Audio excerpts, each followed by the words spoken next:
Salut à tous, j'espère que vous allez bien. Alors aujourd'hui on se retrouve pour une nouvelle vidéo pour savoir quoi faire au potager au mois de février. Alors je vais pas vous faire un tour de propriétaire ce mois-ci. Pourquoi? Parce qu'en fait rien n'a changé par rapport au mois dernier.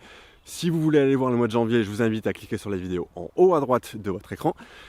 Et puis écoutez, par contre sinon je vais vous donner des petites nouvelles de mes arbres fruitiers qui avaient été mangés, en fait, enfin l'écorce qui avait été mangée par mes petites brebis, enfin, par le bélier plus exactement. Donc du coup, ce que j'ai fait, c'est que mon père m'a donné en fait du goudron de sève de pin que j'ai étalé en fait sur les plaies des arbres. Et donc en fait, il faut attendre un petit peu et voir l'évolution. Mais logiquement, ça devrait les soigner et comme ça, ils ne vont pas attraper de maladie, ils ne vont pas mourir à cause de justement cet enlèvement d'écorce. Alors déjà, la première chose que l'on peut faire au mois de février au potager, c'est on peut tailler les framboisiers. Alors on n'est pas obligé de le faire ce mois-ci, on aurait très bien pu le faire au mois de décembre, au mois de janvier, voire même le mois prochain. Mais voilà, au mois de février, il n'y a pas encore grand chose à faire au jardin, donc ben voilà, c'est pour ça que je le fais ce mois-ci. Donc, j'ai pas forcément de technique particulière, je coupe un petit peu à l'arrache. En général, je laisse, allez, on va dire 30 cm à partir du pied. Évidemment, les branches qui sont mortes, on les enlève.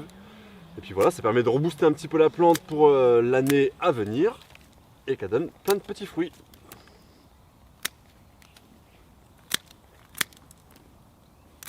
Tac. Donc ensuite, qu'est-ce qu'on peut faire au mois de février? On peut replanter tout ce qui a été marcoté en fait les mois précédents. Alors là par exemple, on a un fraisier. Alors moi je les ai mis en pot, c'est-à-dire que j'ai récupéré les stolons. Donc ceux-là je les ai coupés, mais par contre ceux-là par exemple, ils sont encore accordés en fait au pied mère. Donc du coup en fait, ce que j'ai fait, c'est que j'ai pris les stolons, je les ai mis dans du terreau, dans des petits pots. Comme ça en fait, le pied mère donne encore toute l'énergie au stolon pour faire des racines. Et donc du coup ça je l'ai fait au mois de décembre. Et donc du coup là ce qu'on peut faire, c'est que là ça fait forcément de la racine. Eh bien on peut les prendre, couper la tige qui est reliée au pied mère et ensuite les replanter directement en pleine terre.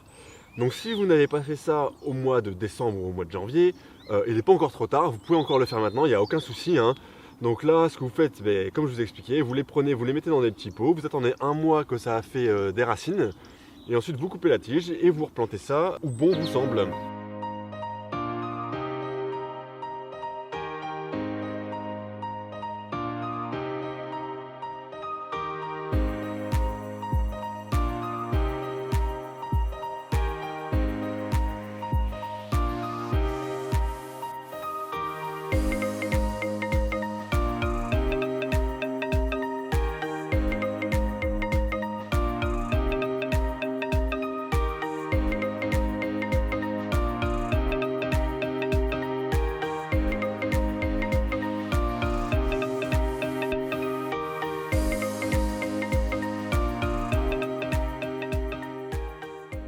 Donc ensuite on peut également multiplier les pieds de menthe parce que c'est une plante qui fait des rhizomes et donc qui se multiplie très bien, très facilement. Donc écoutez, vous avez juste à prendre votre pied mère, à taper un petit peu dans la motte, à récupérer justement quelques rhizomes de ce pied mère là. Pas forcément avoir besoin de tiges, hein. Enfin les tiges vont repartir des rhizomes. Donc vous récupérez cette motte là, vous la mettez dans un endroit plutôt à l'ombre évidemment, hein, parce que la menthe n'aime pas trop la chaleur, n'aime pas trop la lumière directe du soleil.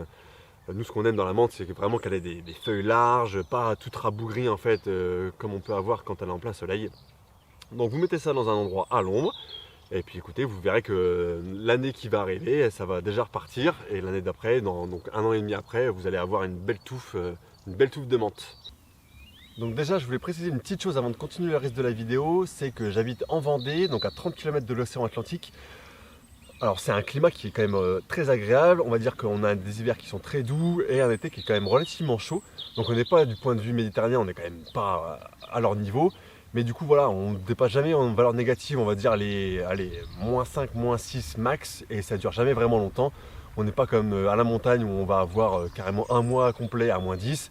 Non, on est vraiment, c'est vraiment un petit pic à -6, voilà, 2 jours, ça remonte à 0, 2, 3, et puis ça, voilà, c'est reparti. Mais voilà, on n'est jamais vraiment dans des valeurs négatives tout l'hiver. Donc voilà, c'est vraiment relativement doux. Et puis voilà, le printemps arrive quand même relativement vite. Donc c'est pour ça que je peux me permettre de faire des choses peut-être que vous, chez vous, en tout cas, vous ne pourriez pas le faire à ce moment-là. Peut-être qu'il faudrait que vous attendiez un mois ou deux de plus. Donc voilà, c'est pour ça que ici, on va dire au mois de février, ouais, début février même, hein, je peux commencer à mettre tout ce qui est fèves, petits pois en extérieur. Je pourrais le mettre aussi également à l'intérieur dans la serre, j'ai de la place. Et donc là actuellement dans la serre, j'ai mis de l'engrais vert. Donc voilà, j'ai pas envie de le faucher tout de suite. Donc là j'ai une planche de culture qui est libre, où il n'y a rien du tout, il n'y a pas de couvert végétal. Donc du coup je vais me permettre ici sur celle-là de mettre et de la fève et des fèves et des petits pois. En plus elle n'est pas trop mal exposée. Alors là on est vraiment le matin, donc du coup on est encore à l'ombre.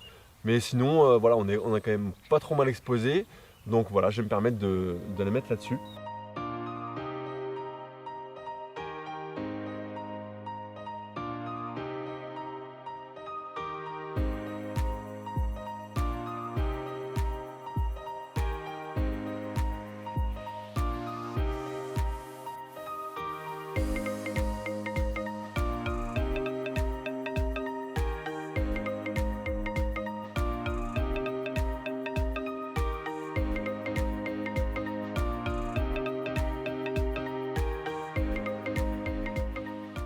Donc juste pour vous parler un petit peu de mon expérience personnelle par rapport aux fèves et aux petits pois, c'est noté qu'on peut aussi les mettre en automne. Alors du coup moi j'ai déjà essayé une fois ou deux et du coup ça m'a jamais réussi. Pourquoi? Parce que du coup je trouve qu'en fait ils prennent l'humidité tout l'hiver et du coup ça ramasse des maladies. Et donc du coup en fait quand ils repartent au printemps, alors c'est vrai que sur le papier c'est bien parce que du coup ils sont déjà prêts, ils ont déjà grandi un petit peu et logiquement au printemps ça repart bien. Par contre, moi, clairement, j'ai vu que des maladies, des taches sur les fèves, sur les petits pois, etc. Donc du coup, c'est pour ça que moi, je réitère pas du tout l'expérience maintenant. Je fais uniquement au printemps, tôt au printemps, mais par contre au printemps quand même, et plus en automne. Ensuite, évidemment, on peut commencer plein de semis. Alors, comme je vous l'ai dit, j'habite dans un climat qui est quand même relativement cool. En plus de ça, j'ai une grande serre de 60 mètres carrés, donc je peux faire énormément de choses à l'intérieur. Donc du coup, moi ce que je vais faire, on peut commencer à faire les semis de poireaux, par exemple, les semis de brocolis, les semis de chou-fleur, etc., de salade, d'épinards. Attention aux épinards quand même, parce que du coup, si vous les faites en barquette à l'intérieur, ils sont très sensibles au repiquage. Donc voilà, est-ce qu'il faut les faire directement en pleine terre ou directement vous les repiquer par la suite? Voilà, ça c'est à vous de voir. Et donc ensuite, si vous êtes équipé pour faire de la culture en intérieur avec des lampes, avec une nappe chauffante ou une grande serre comme celle-là, ou même une petite serre, hein, évidemment ça fera l'affaire également, vous pouvez commencer vos semis d'été. Donc que ce soit tomates, melons, peut-être pas des melons, mais tomates, aubergines, piments, en tout cas tous les légumes en fait qui ont vraiment besoin de temps pour arriver à maturité. Vous pouvez les commencer maintenant, voire évidemment le mois prochain, il n'y a pas de souci, il n'y a pas de stress.